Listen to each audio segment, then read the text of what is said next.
وجاء إخوة يوسف فدخلوا عليه فعرفهم وهم له منكرون. یوسف علیہ السلام کے بھائی جھک گئے، جھوٹ نے ان کا پول کھولا اور سچ سر چڑھ کے بولا، اور یوسف علیہ السلام کے سر پہ عزت کا پرچم لہرایا. جو تاثیر جھوٹ نے یوسف علیہ السلام کے دور میں دکھائی تھی، وہی تاثیر آج جھوٹے انسان، جھوٹا تاجر، جھوٹا حاکم، جھوٹا قاضی، جھوٹا وکیل، جھوٹا بادشاہ، جھوٹا وزیر، جھوٹا افسر، جھوٹی عورت، جھوٹا انسان، جو بھی جھوٹ بولے گا وہی تاثیر آئے گی اور ذلتیں چھا جائیں گی. اور جو سچ کا دامن پکڑے گا، یوسف علیہ السلام کا سر بلند ہوا، جھنڈا لہرایا. آج کا دور 5000 سال کا کہ کتنا فاصلہ ہے، 3000 سال کا فاصلہ ہے، 3500 سال کا. یہ فاصلے سے سچ کی تاثیر نہیں بدلی. سچ عزت پائے گا، سچ کو عزت دلائے گا، اور دینے والا اللہ ہوگا.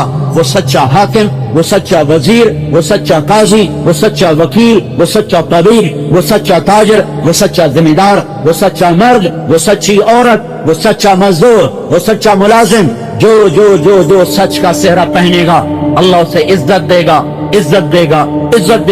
یہ تاثیر نہیں بدلی. زہر تریاق بن سکتا ہے اور تریاق زہر بن سکتا ہے، لیکن سچ ذلت نہیں بن سکتا، جھوٹ عزت نہیں بن سکتا. یہ میرے رب کا عقل اور قطعی فیصلہ ہے. حضرت محمد صلی اللہ علیہ وسلم اللہ کے محبوب بن کر آئے اور ایک پاک زندگی لے کر آئے اور اعمال کی دنیا بسا کر گئے. ایمان بھی بتایا، عمل بھی بتایا، تقوی بھی بتایا، حج بھی بتایا، روزہ بھی بتایا، زکات کو بھی بتایا، اخلاق کو بھی بتایا، گھر کے اندر کی زندگی بتائی، باہر کی بتائی، جنگ کر کے دکھائی، امن لا کے دکھایا، صلح کر کے دکھایا، موت کر کے دکھایا، جھک کے دکھایا، تلوار اٹھا کے دکھایا، مسلح پہ کھڑے ہو کے دکھایا، تہجد پڑھ کے دکھایا، طواف کر کے دکھایا، احرام باندھ کے دکھایا، پڑوسی بن کے دکھایا، باپ بن کے دکھایا، بھائی بن کے دکھایا، قائد بن کے دکھایا، فاتح بن کے دکھایا، مفتوح بن کے بھی دکھایا ہے. زندگی کا کوئی پہلو ایسا نہیں جہاں نور نبوت کی شعائیں نہ پڑی ہوں. ترکتکم علی محجۃ بیضاء لیلھا کنہارھا لا یزیغ عنھا الا ہالک. میں تمہیں روشن راستے پر چھوڑ کے جا رہا ہوں، میرے راستے میں رات بھی نہیں آتی. رات آتی ہے تو دن میں بدل جاتی ہے. اس محبوب نے اللہ کی طرف سے فریضہ ہم پہ عائد کیا. یا ایھا الذین آمنوا کتب علیکم الصیام کما کتب علی الذین من قبلکم لعلکم تتقون. اے ایمان والو، تمہیں بھوکا رہنے کا حکم دیا جا رہا ہے، تمہیں پیاسا رہنے کا حکم دیا جا رہا ہے. تو گھبراؤ نہیں، یہ نیا حکم نہیں ہے، ڈرو نہیں، یہ نئی بات نہیں ہے. یہ تم سے پہلے لوگوں کو بھی دیا جا چکا ہے، یہ تم سے پہلے لوگوں سے بھی مطالبہ کیا جا چکا ہے. یہ ایک عمل آیا، اسلام کے 5 ارکان میں سے ایک رکن بن کے آیا. بنی الاسلام علی 5. اسلام کی بنیاد 5 چیزیں ہیں. کلمہ شہادت ہے، نماز ہے، روزہ ہے، زکات ہے، حج ہے. 2 کام مالداروں کے ہیں، زکات اور حج. 3 کام تمام کا ہے، امیر و غریب ہو، مالدار ہو، عورت ہو، مرد ہو. ایمان بھی فرض، نماز بھی فرض، روزہ بھی فرض ہے. اور رمضان کے مہینے میں ہے، یہ مقدس مبارک مہینہ ہے. اللہ تبارک و تعالیٰ نے پہلی امتوں پر بھی اس کو فرض کیا، ہم پر بھی فرض کیا. اس کی ایک تاثیر بتائی ہے، اس کا ایک اثر بتایا ہے، اس کا ایک ثمرہ بتایا ہے، ایک نتیجہ بتایا ہے، جو بڑا خوبصورت، جو بڑا عالی شان، جو بڑا ذی شان، جو بڑا باوقار، جو میرے بڑے کام کا ہے. دنیا میں سب سے زیادہ میری وہ ضرورت پوری کرنے کا سامان بن جاتا ہے. ایمان والو، روزہ رکھو. تم سے پہلوں نے بھی رکھا تھا، تو تمہیں بتا دوں، پہلوں کا روزہ اور تھا، ہمارا اور ہے. پہلوں کا روزہ تھا 24 گھنٹے، ہمارا روزہ ہے 12 گھنٹے، 8 گھنٹے، 9 گھنٹے، 10 گھنٹے، 14 گھنٹے. شام کو بھی کھاؤ، تحری میں بھی کھاؤ، افطاری میں بھی کھاؤ، سحری میں بھی کھاؤ. کھانے پر کیا اجر ہے. پر اس امت پہ اللہ کی کرم نوازیاں ہیں کہ میرے رب نے، میرے نبی نے فرمایا کہ اللہ تعالیٰ سحری کھانے والوں پر اپنی رحمت کو اتارتا ہے. اللہ کی رحمت برستی ہے، سحری کھانے والوں پر اللہ محبت کی نظر ڈالتا ہے۔ افطاری کے وقت اللہ تعالیٰ کا اعلان ہوتا ہے، عرش کے فرشتوں کو بھی کہہ دیا جاتا ہے کہ عرش کے فرشتوں اپنی کشتی چھوڑو چھوڑو چھوڑو۔ اب گلستان کالونی والے جو افطاری کے وقت بیٹھ کر دعا کر رہے ہیں، اب اس پہ آمین کہنا شروع کر دو۔ اب پاکستان والے، ہند سندھ ایران والے، ترکستان ترکمانستان والے، افریقہ امریکہ آسٹریلیا یورپ کے مسلمان افطاری کا سامان سامنے رکھ کر بیٹھے ہوئے ہیں، کھا نہیں رہے، روکا کس نے ہے؟ پی نہیں رہے، روکا کس نے ہے؟ پیاس کی شدت، بھوک کی شدت، نہیں کھا رہے نہیں پی رہے، اور ہاتھ اٹھا کے مجھ سے مانگ رہے ہیں، مجھے اتنے اچھے لگ رہے ہیں، تم اپنی تسبیح چھوڑ دو، جو یہ دعا کرو اس پہ کہو آمین، کہو آمین، کہو آمین۔ اور مصیبت یہ ہے، اس وقت کوئی پکوڑوں کو دیکھ رہا ہوتا ہے، کوئی سموسے کو دیکھ رہا ہو، کوئی ادھر سیون اپ پر، کوئی پیپسی پر، کہاں کہاں نظریں طواف کر رہی ہوتی ہیں، دعا مانگنا ہی لوگ بھول جاتے ہیں۔ یہ قبولیت کا وقت ہے، تو اللہ تعالیٰ نے ہمیں 2 وقت کھانے کا حکم دیا۔ پہلی امتوں کو حکم تھا 24 گھنٹے افطاری پھر افطاری، افطاری پھر افطاری، افطاری بھی کرو سحری بھی کرو، رات کے عرصے میں بیوی تم پر حلال ہے۔ پہلی امتوں پر افطاری سے افطاری، رات کو بھی بیوی حرام، دن کو بھی بیوی حرام، 24 گھنٹے پورا مہینہ بیوی کے قریب نہیں جا سکتے ہو۔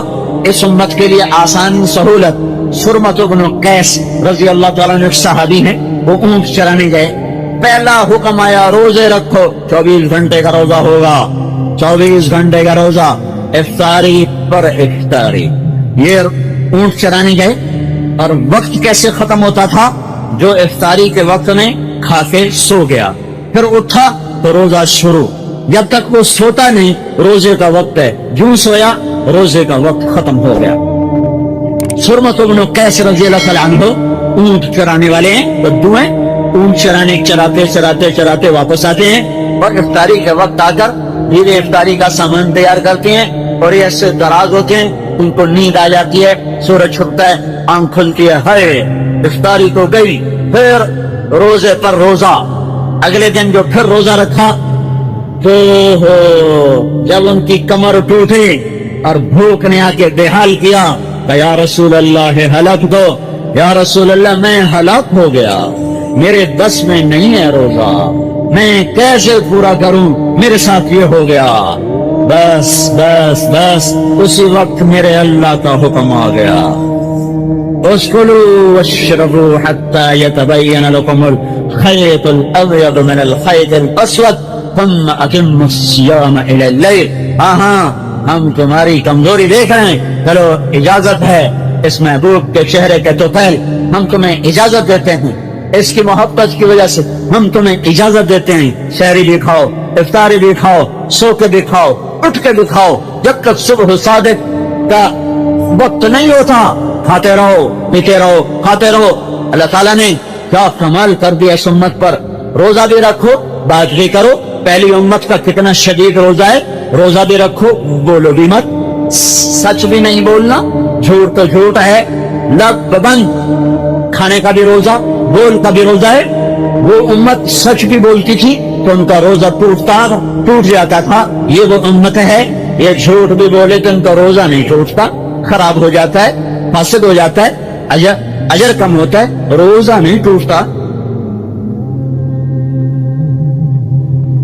پھر اللہ جل جلالہ نے سارے مہینوں کے نام عربوں نے رکھے نا، محرم، صفر، ربیع الاول، ربیع الثانی، جمادی الاول، جمادی الثانی، اور رجب اور شعبان اور ذوالقعدہ اور ذوالحج، یہ سارے نام عربوں نے رکھے ہیں۔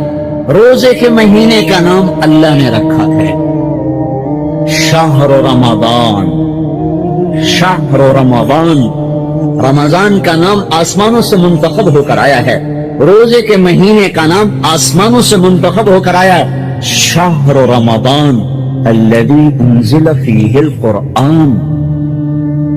یہ رمضان کا مہینہ ہے جس میں قرآن اترا ہے، انا انزلناہ فی لیلۃ القدر وما ادراک ما لیلۃ القدر، پتہ بھی ہے اس میں لیلۃ القدر بھی ہے، انا انزلناہ فی لیلۃ مبارکہ، تمہیں پتہ بھی ہے یہ مبارک رات بھی اس میں آتی ہے، تمہیں پتہ بھی ہے اس کا نام رمضان کیوں میرے اللہ نے رکھا ہے؟ رمضان کا نام رمضان کیوں رکھا ہے؟ رمضان کا مطلب عجیب و غریب ہے. رمضان کا مطلب ہے جلا دینا، جلا دینا. رمضان کا مطلب ہے جلا دینا. وہ کیا چیز جلتی ہے رمضان میں؟ جب آدمی روزے رکھتا ہے تو پچھلے پورے سال کے گناہ اللہ جلا دیتا ہے. سوا بن گئی، سوا چل گئے، ایک ہوا آئی کہ ہر شے لے گئی، سوا بن گئی. رمضان، رمضان.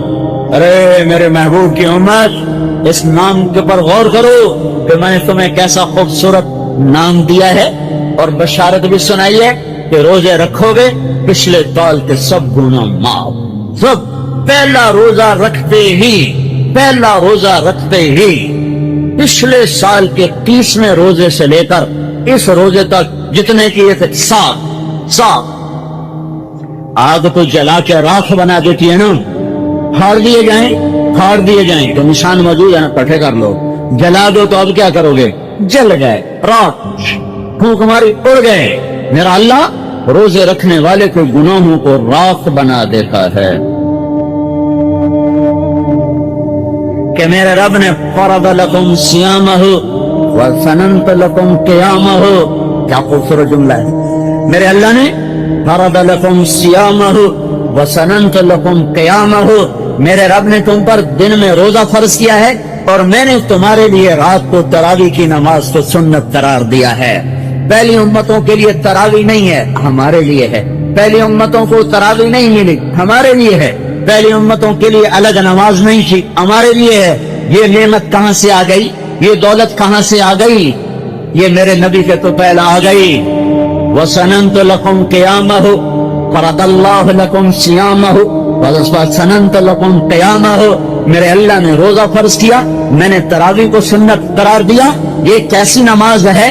ہائے ہائے، بڑے لوگ دھوکہ کھاتے ہیں، بڑا نقصان کرتے ہیں، بڑا نقصان کرتے ہیں. 2-4 دن تو آ کے پوری پڑھتے ہیں، چوتھے دن جوتے اٹھا کے غائب ہو رہے تھے. پہلے دن 6 صفحے، پھر 4 دن کے بعد 5.5، پھر اور 2 دن کے بعد 5، پھر 4.5، پھر آخر میں 3 صفحے آ کر ٹکتی ہیں. یہ کتنا بڑا نقصان کر کے لوگ جا رہے ہیں. میرے نبی کا فرمان ہے تراویح کے ایک سجدے پر 1500 نیکی لکھی جاتی ہے. ہر سجدے پر 1500 نیکی. عائشہ مسجد میں اشتہار لگ جائے. عائشہ مسجد تو چھوٹی سی ہے، یہ جو فیصل آباد کا مرکز بنا ہے یہ میرے خیال میں سارے پنجاب کی سب سے بڑی مسجد ہوگی تاحال. اس میں اشتہار لگ جائے فی سجدہ تراویح 150 روپیہ انعام دیا جائے گا. اللہ کے فضل نال چھوٹے نال لڑائی ہو گئی. دادے نانے بھی کھینچ کے لے آئیں گے، دادا چل تو آج میرے نال. پوتریاں دی لڑائی، دوتریاں دی لڑائی. کوئی نانے نو چاہی جاندا، کوئی دادے نو چاہی جاندا، کوئی نانے نو چاہ کے لے جاسے. ایک بار ٹور تو صحیح ساڈے نال. میرے اللہ نے اعلان کیا، میرے نبی نے اعلان کیا، ہر سجدے پر 1500 نیکی. ہر سجدے پر جنت میں ایک گھر سرخ یاقوت کا جس کے 60,000 سونے چاندی کے دروازے ہوں گے. ہر دروازے پر تمہارے خدام ایسے کھڑے ہوئے چوک چوبند. اور ہر سجدے پر یہ تیسری فضیلت تراویح کے ساتھ نہیں، تیسری فضیلت دن میں سجدہ کرے، رات کو سجدہ کرے، تہجد میں سجدہ کرے، فرض میں کرے، واجب میں کرے، سنت میں کرے، نفل میں کرے، سجدہ وہ سجدہ تلاوت کرے، سجدہ سہو کرے. یہ ہر سجدے کے ساتھ ہے. ہر سجدے کے ساتھ جنت میں ایک درخت اللہ لگاتا ہے جس کے نیچے 100 سال گھوڑا دوڑ سکے گا. ہاں بھائی، کتنا نقصان ہوا جنہوں نے بالکل نہ پڑھی، روزانہ 60,000 کا نقصان. جنہوں نے 2-4 دن پڑھی، ضرب تقسیم کرتے جاؤ. میں نے موٹا موٹا حساب بتا دیا ہے. 8 پڑھ کے بہت سا مجمع نکل جاتا ہے. تم جا رہے ہو، کہاں جا رہے ہو؟ وہاں گھر جا کے کیا کرنا ہے؟ 8 تراویح کے بعد مشکل سے پونا گھنٹہ باقی ہوتا ہے، مشکل سے پونا گھنٹہ. تھوڑا سا اپنے آپ کو قابو میں رکھ لو. اتنی بڑی دھن دولت تمہارے قدموں پہ اللہ قربان کرنے والا ہے. اتنے بڑے خزانے اللہ تمہارے قدموں پہ قربان کرنے والا ہے، اور میرے اللہ کا اتنا حق بھی نہیں بنتا کہ وہ سال میں ایک دفعہ کہے میرا قرآن تو سن لو۔ ایک ہی دفعہ سن لے یار، میرا بندہ ایک دفعہ تو سن لے۔ محبوب کا خط آتا ہے 20 دفعہ پڑھتے ہو۔ حرام قرار دے دیا موسیقی کو، گناہ کبیرہ قرار دے دیا موسیقی کو، اور کسی قوم کے تباہ ہونے کی آخری نشانی گانا بجانا ہے۔ کسی قوم کے تباہ ہونے کی آخری نشانی گانا بجانا ہے۔ اندھے ہو گئے لکھنے والے کہ موسیقی روح کی غذا ہے۔ چند دن پہلے میں رائمنڈ میں تھا، یہ پہلے 15 کبیرہ قرار دے دیا موسیقی کو، اور کسی قوم کے تباہ ہونے کی آخری نشانی گانا بجانا ہے۔ کسی قوم کے تباہ ہونے کی آخری نشانی گانا بجانا ہے۔ اندھے ہو گئے لکھنے والے کہ موسیقی روح کی غذا ہے۔ چند دن پہلے میں وقت میں رائمنڈ میں ہوتا ہوں، 18 کو آتا ہوں، مجھے ایک گلوکار ملنے آیا، وہ بھی بڑا مشہور گلوکار ہے، جنید کے حوالے سے آیا، کہا جی مولانا صاحب دل پریشان ہے، سینہ بند ہے، میں یہ کام چھوڑنا چاہتا ہوں، مجھے کوئی راستہ بتائیں۔ آپ نے جنید کو کیا وظیفہ بتایا تھا، مجھے بھی وہ وظیفہ بتائیں، میں یہ چھوڑنا چاہتا ہوں، اس میں سوائے ندامت حسرت کہ کچھ نہیں ہے۔ جو یہ کہتا ہے کہ موسیقی میں سکون ملتا ہے، میں قسم کھاتا ہوں اللہ کی وہ بکواس کرتا ہے، میں خود گانے والا ہوں، کچھ نہیں ندامت و حسرت کے سوا، میں چھوڑنا چاہتا ہوں۔ میں کیسے چھوڑوں، من کا اس کا وظیفہ کوئی نہیں ہے، اس کے لیے قربانی ہے، اس کے لیے ماحول کا بدلنا ہے، اس کے لیے محکم بنیادوں پہ محنت ہے، جو کرتا اللہ تعالیٰ اس کے لیے راہیں کھولتا ہے۔ کسی قوم کی تباہی کی آخری نشانی ہے کہ ان کے نوجوان، ان کے مرد، ان کی عورتیں گانے بجانے کے رسیا ہو جاتے ہیں۔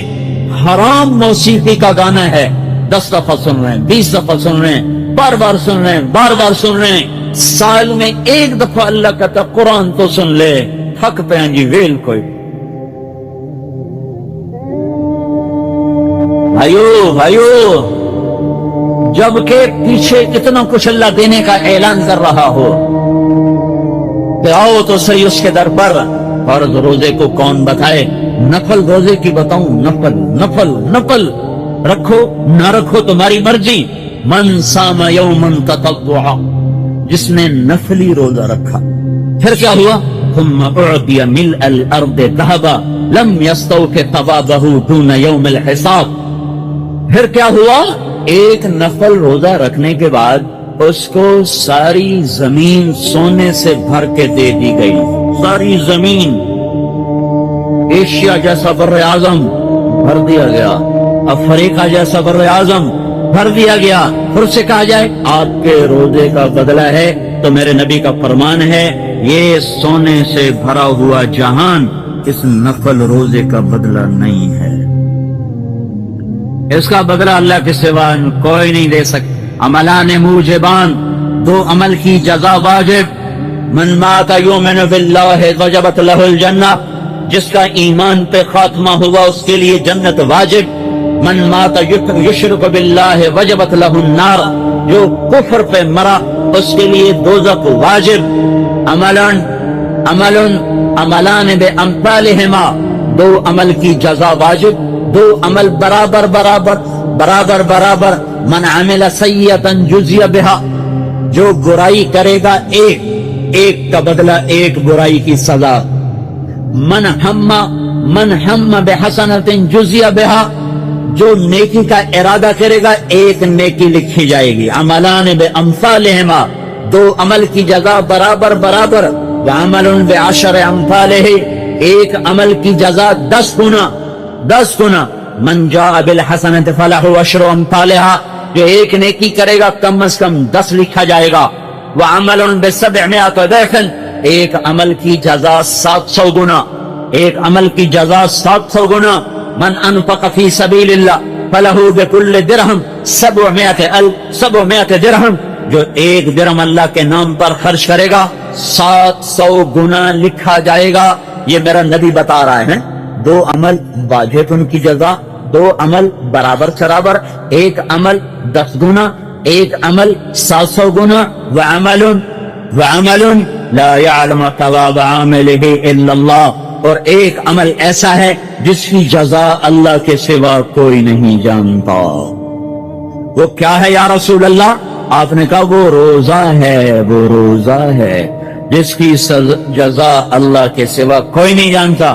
اللہ تعالیٰ یدع الطعام لأجلی ویدع لذته لأجلی ویدع شہوته لأجلی، دیکھو بھائی میرے فرشتوں، اس نے کھانے کو میری خاطر چھوڑا، اس نے لذت کو میری خاطر چھوڑا، اس نے بیوی کو میری خاطر چھوڑا، اس کی جزا میں خود ہوں یا اس کی جزا میں خود دوں گا، کوئی نہیں جانتا میں کیا دینے والا ہوں۔ اس لڑکی نے کہا کیوں؟ کہا یہ ہاتھ میری بیوی کی امانت ہے، یہ صرف اسی کو چھو سکتا ہے اور کسی کو نہیں چھو سکتا۔ تو لڑکی کھڑی تھی، اس کی چیخ نکلی اور زمین پہ گر گئی اور اس کی ہچکیاں لگ گئیں اور وہ پھوٹ پھوٹ کے رونے لگی اور کہنے لگی وہ لڑکی کتنی خوش قسمت ہے جس کے تم خاوند ہو، کاش یورپ کے مرد بھی ایسے ہوتے۔ اور روتی ہوئی آنسو بہاتی ہوئی اٹھ کے چل دی۔ تو اشفاق مرحوم کہنے لگے میں نے اپنی بیوی سے کہا بانو آج وہ تبلیغ ہوئی ہے کہ لاکھوں کتابیں چھپ کر بھی وہ پیغام نہ پہنچتا جو یہ لڑکا اپنے عمل سے پہنچا گیا۔ تو ہمیں ایک زندگی کا میرے عزیزوں مقصد ملا ہے، اللہ ہماری منزل ہے، ہم اللہ کو سامنے رکھ کے زندگی گزارنے والے ہیں، ہم آزاد نہیں ہیں، ہمیں اللہ دیکھ رہا ہے، ہماری اللہ سن رہا ہے، اللہ ہمارے ساتھ ہے، اندھیرے میں، اجالے میں، تنہائی میں، کسی سے بھی چھپ جاؤ اللہ سے نہیں چھپ سکتے، کہیں چلے جاؤ کی تیاری کرتے ہوئے زندگی گزارنا یہ کامیاب زندگی ہے۔ کہیں ایسا نہ ہو کہ میرا اللہ کہہ دے وَامْتَازُوا الْيَوْمَ أَيُّهَا الْمُجْرِمُونَ، ان کو الگ کر دو اور مجرموں کی صف میں کھڑا کر دو تو پھر کوئی حال نہ ہوگا۔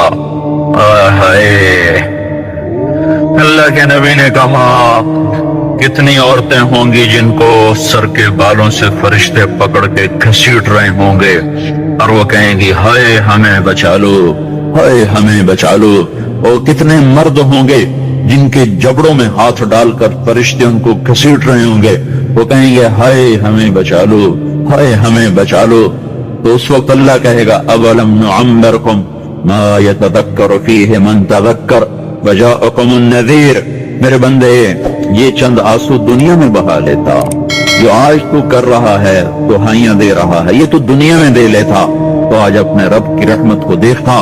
تجھے بتانے والے بھی آئے تھے، تمہیں سمجھانے والے بھی آئے تھے، لیکن تو مذاق اڑاتا رہا، تو ان کے ساتھ مستیاں کرتا رہا۔ آج دیکھ ایمان والے کتنے اونچے جا رہے ہیں، اور جنہوں نے مجھے راضی کیا وہ کتنی بلندیوں کا سفر کر رہے ہیں، اور ان کے ساتھ میں کیا کرنے لگا ہوں۔ یہ کامیابی اس کو ملے گی جو اپنا سب کچھ اپنے اللہ پر لگا دے گا، وہ اپنا سب کچھ اللہ کے محبوب صلی اللہ تعالی علیہ وسلم کے طریقے پر لگا دے گا۔ یہ کامیابیاں اس کا مقدر ہیں۔ یہ زندگی چند روزہ ہے، اور آج ایک سیلاب ہے میرے عزیز و مغرب کی تہذیب کا، اس انٹرنیٹ نے اور اس ٹی وی نے اور اس میڈیا نے ہم سے ہمارا سب کچھ چھین لیا ہے، سب کچھ ہمارا چلا گیا ہے، اور سوائے اچھل کود کے، کھیل کود کے، اور زندگی کی کوئی منزل نہیں رہی۔ میں آپ سب کے سامنے یہ درخواست کرتا ہوں کہ اپنی زندگی کی منزل طے کرو، پہلے یہ سوچو اور سمجھو کہ یہ صبح ہو، یہ شام، یہ دن، یہ رات، یہ جو گزر رہے ہیں مجھے کہاں لے جا رہے ہیں، میرا سفر کدھر کا ہے، میں کہاں جا رہی ہوں، میری آخری منزل کیا ہے، اس کے مطابق اپنی زندگی کی ترتیب بناؤ۔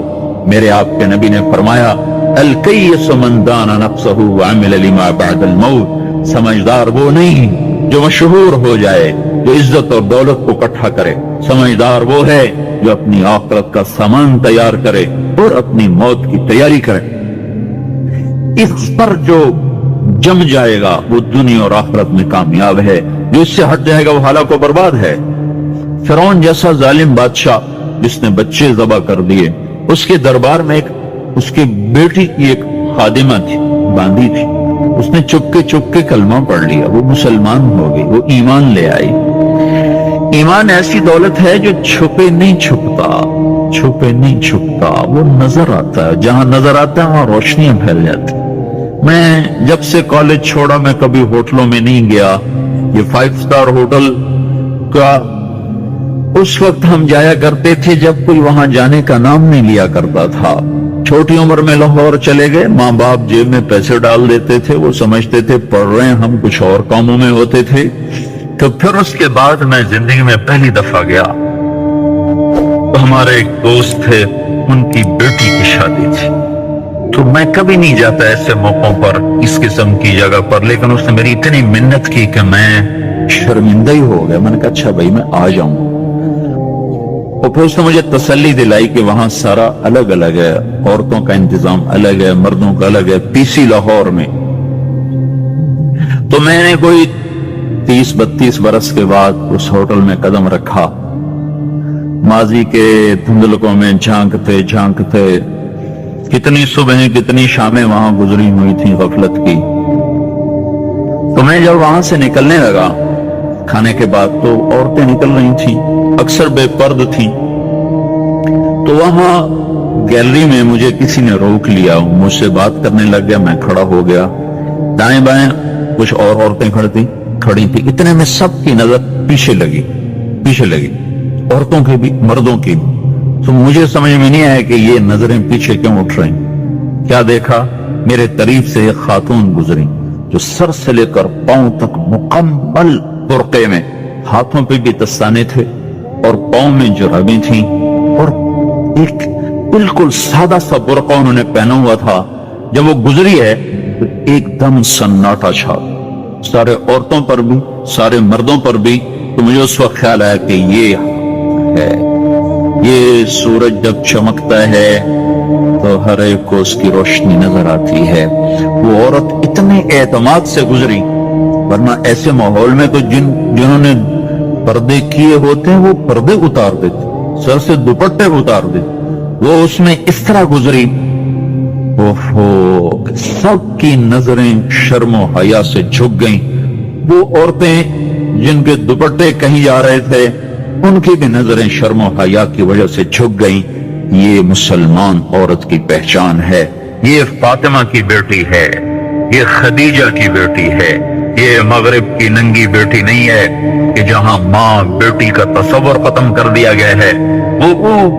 اب وہ گندگی ہماری طرف پھینکنا چاہتے ہیں، وہ ہمیں یہ گند چاٹنے پر لگانا چاہتے ہیں، اور ہم اللہ کی منت کر رہے ہیں یا اللہ تو اس نظام کو توڑ دے۔ ہماری تو بے بسی ہے، ہماری بیٹیوں کے سر سے دوپٹے اتر گئے، کپڑے مختصر ہو گئے، عجب حال ہے۔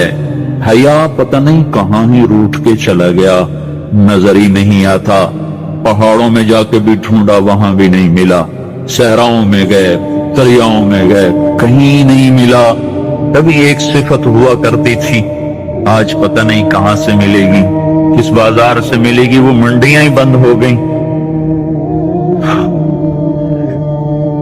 جس قوم کی بچیاں ناچ گانے کو اپنا شعار اور شوق بنا لیں، ان کی نسل سے اب خالد بن ولید نہیں پیدا ہو سکتے، ناچنے والے ہی پیدا ہوں گے۔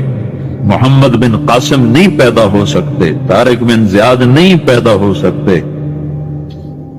یہ جلسے جلوس نکل رہے ہیں نا توہین رسالت پر، تو مجھے اس پر اور رونا آ رہا ہے کہ یہ دیوانے کیا کر رہے ہیں، اپنی دکانیں جلا رہے ہیں، اپنے ہی گھر جلا رہے ہیں، غریب لوگوں کے موٹر سائیکل جلا رہے ہیں۔ مجھے صلاح الدین یاد آیا، میں بہت رویا، وہ بھی کسی ماں کا جنا ہی ہوا تھا۔ اس کے زمانے میں کرک، ایک ہمارے پاکستان میں کرک ہے، ایک اردن میں کرک ہے، اونچی پہاڑی پر وہ شہر ہے، بڑا دشوار قلعہ ہے۔ اس پر ایک حکمران تھا، عیسائی، اس کا نام تھا ریجنالڈ۔ تو کرک کے قریب سے قافلے گزرتے تھے حج کے، تو اس نے ایک دفعہ حاجیوں کے قافلے پہ حملہ کیا اور کہنے لگا بلاؤ اپنے محمد کو تمہاری مدد کر، اور سارے حاجیوں کو تعطیق کر دیا۔ اور دوسری دفعہ اس نے بحری بیڑا تیار کی اور مدینے پر حملہ کرنے کے لیے وہ بندرگاہ تک پہنچا ینبو کی، لیکن موسمی حالات سازگار نہ تھے تو واپس ہو گیا۔ تو حطین کی لڑائی ہوئی ہے فلسطین میں، جس میں سارا یورپ اپنی طاقت کے ساتھ میدان میں اترا تھا، اور ادھر تنہا صلاح الدین ایوبی رحمت اللہ علیہ اکیلا اس لشکر سے ٹکرایا تھا، اور انہیں اس میں ساری رومن امپائر کو شکست ہوئی تھی، تو بڑے بڑے بادشاہ اس میں گرفتار ہوئے۔ اس میں ریجنالڈ بھی گرفتار ہو کے آیا، تو کوئی 12 بادشاہ تھے ریاستوں کے جو سامنے اس کے پیش کیے گئے، تو پیاس کی شدت سے سب کا برا حال تھا، تو صلاح الدین نے سب کو پانی پیش کیا، ریجنالڈ کو نہیں پیش کیا۔ تو یروشلم کا جو بادشاہ تھا ہم فرے، اس نے اپنا پانی بچا کے اس کو دیا۔ تو صلاح الدین نے کہا یہ پانی تو دے رہا ہے، میں نہیں دے رہا ہوں۔ اسلام میں یہ ہے جب کسی کو پانی پلا دو تو اس پہ تم ہاتھ نہیں اٹھا سکتے، یہ امن کی نشانی۔ تو صلاح الدین نے فوراً اسے کہا یہ پانی تو نے دیا، میں نے نہیں دیا۔ تو پھر انہوں نے ریجنالڈ کو اسلام کی دعوت دی کہ تو مسلمان ہو جا، میں تجھے دعوت دے دوں۔ اس نے انکار کر دے، کہا میں نہیں ہوتا۔ تو انہوں نے کہا میں نے تیرے قتل کی 2 دفعہ قسم کھائی تھی، ایک جب تو مدینے پہ حملہ آور ہوا تھا تو میں نے قسم کھائی تھی میں تجھے اپنے ہاتھوں سے قتل کروں گا، اور دوسری دفعہ جب تم نے حاجیوں پہ حملہ کر کے کہا تھا بلاؤ محمد کو، تو میں نے قسم کھائی تھی کہ مجھے اللہ نے موقع دیا تو میں اپنے ہاتھ سے تیری گردن اڑاؤں گا۔ آج محمد کا ادنا غلام تیری اس بات پر یہ فریضہ ادا کرنے کے لیے آ رہا ہے، اور اپنی تلوار سے اس کی گردن اڑائی، وہ پیچھے لٹک گئی، پوری نہیں اڑی، پیچھے لٹک گئی، خوفناک منظر بن گیا۔ تو سارے بادشاہوں پہ کب کبھی طاری ہو۔ تو صلاح الدین فرمانے لگے ہمارے مذہب میں یہ نہیں ہے، بادشاہوں کے ساتھ ہم بادشاہوں جیسا ہی سلوک کرتے ہیں، پر یہ حدود سے آگے چلا گیا تھا۔ اب مجھے یہ قصہ بھولا ہوا تھا، مجھے انہی حادثوں میں انہی ہنگاموں میں وہ یاد آیا، تو بات تنہائیوں میں بیٹھ کے بے بسی کے آنسو بہ جاتے ہیں، اور اس کے سوا کوئی چارہ نہیں ہے۔ ہماری ساری نسل موسیقی میں ڈوب چکی ہے، جو بدن سرتال پہ تھرکتے ہوں، جو بدن موسیقی کے اوپر ہلتے ہوں، رقص میں آتے ہوں، ان پہ کانٹے ہی اگیں گے، ان پہ صلاح الدین کا پھول نہیں اگ سکتا، محمد بن قاسم کے پھول نہیں اگ سکتے۔ بانجھ ہو گئی ہے ہماری نسل، اور یہ یورپ کا سحر ہے جو چل گیا ہے، ہماری بے بسی ہے، ہماری بے بسی ہے۔ میں تو بس منت ہی کروں گا اپنے آپ کو پہچانو، اپنی ہستی حیثیت کو پہچانو، اپنی نسبت بدلو۔ تمہاری نسبت یورپ کے ساتھ ہو کے اگر موت آئی بے قیمت ہو جائیں گے، اگر مدینے والے کی نسبت مل گئی تو حضرت فاطمہ کے دائیں بائیں تمہیں بھی کھڑا کر دیا جائے گا، حضرت خدیجہ کے دائیں بائیں تمہیں بھی کھڑا کر دیا جائے گا۔ یہ چند دن ہیں، صبر کر لو، گھٹ گھٹ کے مر جانا ہی بیٹیوں کی روایت ہے۔ مشرق کی بیٹی اس نے گھٹ گھٹ کے مرنا ہی سیکھا ہے۔ ہاں، یہ آزادی، یہ آوارگی، یہ مغرب کی عورت کا خاصہ ہے، اور 18ویں صدی تک مغرب میں بھی کوئی عورت ایسے ننگی نہ تھی، اور گھر کی زندگی تھی۔ 1792 میں لندن میں ایک عورت تھی میری والسٹون کراپ، اس نے آزادی نسواں پر سب سے پہلے کتاب لکھی تھی کہ عورتوں کو آزاد کیا جائے۔ اس آزادی کا زہر ہے جو آج بھرا ہوا ہے، اور اسی لندن میں 1792 1998 200 سال گزرے کہ اسی انگلینڈ کا سروے کیا گیا، عورتوں سے پوچھا گیا تم گھریلو خاتون بن کے رہنا چاہتی ہو جو اسی طرح جیسے آج زندگی ہے؟ 98% عورتوں نے کہا ہم گھر کی خاتون بن کے رہنا چاہتی ہیں، لیکن ہمیں خامد میسر نہیں ہے، ہمیں بوائے فرینڈ ملتے ہیں جو ٹیشو پیپر کی طرح مسل کے ہمیں پھینک دیتے ہیں۔ تو اس غلاظت کا انہیں بھی پتہ چل چکا ہے، لیکن اب وہ نکل نہیں سکتے۔ جو نکالنے والے تھے وہ خود اس پر ریچھ گئے. نکالنا ہم نے تھا، ایمان والوں نے. ہم خود اس زندگی پر ریچھ گئے ہیں. اپنے آپ کو نکالو اس دلدل سے. ہماری عورت، ہماری بیٹی کی عزت یہ نہیں ہے کہ وہ زینت محفل بن کے بیٹھی ہو. ہماری بیٹی کی عزت یہ ہے کہ اس کا نوخن بھی نظر نہ آئے. ہماری معراج یہ نہیں ہے کہ وہ اسٹیج پہ ناچ رہی ہو. ہماری معراج یہ کہ وہ رات کی تنہائی میں قرآن کے سامنے بیٹھ کے رو رہی ہو. جیسے میں اپنے اندر سے روٹی کی طلب کو نہیں نکال سکتا، پانی کی طلب کو نہیں نکال سکتا، ایسے ہی میرے بھائیو دنیا میں کوئی انسان ایسا نہیں ہے جو اپنے اندر سے اللہ کی طلب کو نکال دے. جیسے بھوکے کو روٹی نہیں ملتی، اسے نہ بیوی اچھی لگتی ہے، نہ بچے اچھے لگتے ہیں، نہ کلینک اچھا لگتا ہے، نہ اسے اپنا تخت اچھا لگتا ہے، نہ اسے اپنا گھر اچھا لگتا ہے. جب تک کھانا نہ ملے، پانی نہ ملے، وہ بے قرار، بے چین. اور اس کی بے قراریاں نہ کوئی پیسہ دور کر سکتا ہے، نہ بیوی دور کر سکتی، نہ بچے، نہ حکومت. بھوکا ہے، روٹی سے ہی یہ پریشانی دور ہوگی. پیاسا ہے، پانی سے ہی یہ بے قراری دور ہوگی. ایسے میرے بھائیو، میرے اللہ کی قسم، اللہ نے ہماری روح کے اندر اپنی طلب کو ڈال دیا ہے. جب تک اللہ نہیں ملے گا یہ بھوکے کی طرح تڑپتا رہے گا، پیاسے کی طرح یہ بے قرار رہے گا. یہ مچھلی پانی کے بغیر جیسے تڑپتی ہے، ایسے ہی جو انسان، جو مرد عورت اللہ تک نہیں پہنچ پاتا اور اللہ کو اپنا نہیں بنا پاتا، وہ اسی طرح بے قرار، بے چین رہتا ہے. اب چونکہ اللہ تو سامنے، اللہ تو ملا نہیں ہے اور اندر کی بے قراریاں ہیں، وہ کبھی اس کو شکلوں میں ڈھونڈتا ہے، کبھی اسے شراب میں ڈھونڈتا ہے، کبھی نغموں میں ڈھونڈتا ہے، کبھی سیر کے لیے نکلتا ہے، پہاڑوں کی چوٹیوں میں ڈھونڈتا ہے، کھلے میدانوں میں ڈھونڈتا ہے، رقص گاہوں میں جا کے اس اندر کی بے قراریوں کو دور کرنے کا سامان تلاش کرتا ہے. خوبصورت شکلوں سے ہم آغوش ہونے میں اس سامان کو تلاش کرتا ہے. بڑے بڑے منصب اور مرتبوں کو طے کرنے میں، سر کرنے میں وہ اپنے لیے اس بے قراریوں کو تلاش کرتا ہے. لیکن میرے بھائیو، میرے رب کی قسم، جب تک اللہ نہیں ملتا یہ اسے بے قراری بڑھتی رہتی ہے، بڑھتی رہتی ہے، بڑھتی رہتی ہے. جو ہی اللہ ملتا ہے، ایسے جیسے زخم پہ مرہم لگا، اور جیسے تھکے ہوئے کو بستر ملا، جیسے بھوکے کو روٹی ملی، جیسے پیاسے کو پانی ملا، جیسے بھٹکے ہوئے کو راہ ملی، جیسے مسافر کو گھر ملا، جیسے یہ بے قرار